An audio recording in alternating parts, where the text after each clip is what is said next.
Mehrunnisa ماہر کے پاس hospital پہنچتی ہے سوپ لے کر۔ مہرالنساء بری طرح ماہر کی محبت میں گرفتار ہو چکی ہے اور وہ اندھوں کی طرح اب اس پر اعتماد کرنے لگی ہے۔ ماہر اس سے پوچھتا ہے کہ کیا آپ کے بچے واپس آ گئے ہیں گھر، تو وہ کہتی ہے نہیں، میں ان کو خود نہیں بلاؤں گی، وہ خود ہی آئیں گے۔ دوسری طرف وہ اس کے باپ کو فون کر کے اپوائنٹمنٹ لیتی ہے ڈاکٹر کا، اور اس کا باپ مان جاتا ہے اور وہ سوچتا ہے کہ کتنی اچھی عورت ہے جو میرے بیٹے کے ساتھ نہ اچھائی کر رہی ہے اور میرا بیٹا اس کے ساتھ برائی کر رہا ہے۔ دوسری طرف جو ماہر جہانگیر کی دوسری بیوی ہے، اس کا بہنوئی اس کو فون کر کے کہتا ہے کہ تمہارا جو میاں ہے وہ اب کسی اور کے ہی چکروں میں ہے، میں نے خود اسے ایک عورت کے ساتھ ہاسپٹل سے آتے ہوئے ہاتھ پکڑ کے سیڑھیاں چڑھتے دیکھا ہے۔ یہ بات اس کے دل میں شک ڈالتی ہے اور وہ ماہر جہانگیر کے فادر جہانگیر صاحب جب آتے ہیں تو اس کو بولتی ہے کہ یہ تیسری عورت کا کیا چکر ہے، تو وہ کہتا ہے کہ ویسے ہی کوئی خدا ترس عورت تھی، میں گرنے لگا تھا تو مجھے اس نے پکڑ لیا، یعنی کہ وہ بری طرح جو ہے وہ چھپا جاتا ہے ساری اصلیت۔ دوسری طرف جب نیرہ آتی ہے اس کے پاس ماہر کا پتہ کرنے، تو وہ کہتی ہے اللہ کا شکر ہے ماہر ٹھیک ہے۔ تو وہ اس کو کہتی ہے کہ اب میں ماہر پہ بہت زیادہ اعتماد کرنے لگی ہوں، مجھے نہیں لگتا کہ جو شخص میرے لیے جان دے سکتا ہے وہ مجھے دھوکہ دے گا، تو میں اپنی پوری جائیداد اور کاروبار جو ہے وہ ماہر ہی کے حوالے کروں گی اب، اور میں نے اپنے بیٹے کے متعلق جو سوچا ہے وہ اب میں نے سوچ لیا ہے۔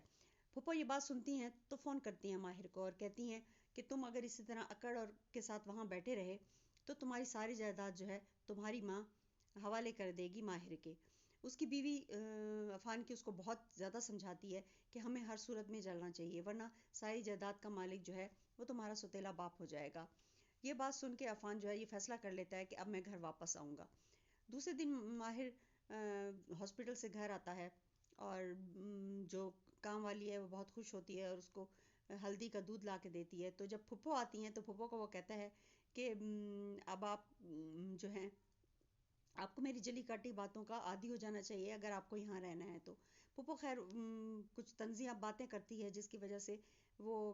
اس کو ایسی باتیں سناتا ہے، تو وہ کہتی ہے کہ میں تو اب جا رہی ہوں، میں اب اس گھر میں نہیں رہوں گی۔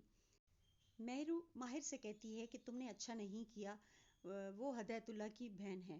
تو ماہر جیلس فیل ہوتا ہے اور کہتا ہے کہ اچھا ابھی بھی آپ کے دل میں ہدایت اللہ کی جگہ ہے، تو وہ ہنسنے لگتی ہے اور کہتی ہے نہیں، تم تو پورے ہی میرے دل کے مالک ہو۔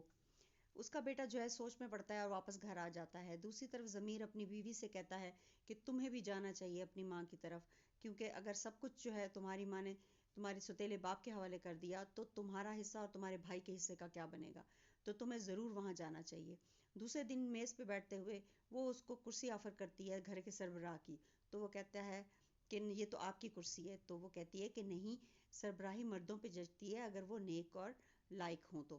اتنے میں اس کا بیٹا آ جاتا ہے اور وہ سلام دعا کرنے کے بعد جو ہے اس سے لڑ پڑتا ہے، جبکہ اس کی ماں کہتی ہے کہ ایک سوری بنتی ہے، تم سوری بولو، لیکن وہ سوری بولنے کے بجائے الٹا لڑ پڑتا ہے اور ماہر جو ہے وہ وہاں سے اٹھ کے چلا جاتا ہے کہ آپ آپس میں بات کریں۔ تو اس کی ماں اس کو کہتی ہے کہ اب تم نے اگر بدتمیزی کی تو تم اس گھر میں نہیں رہ سکتے، تمہیں اس گھر میں رہنا ہے تو تمہیں ہر صورت میں ماہر سے سوری کرنی پڑے گی۔ مزید ریویو کے لیے میرا چینل سبسکرائب کر لیں۔ Thank you for watching.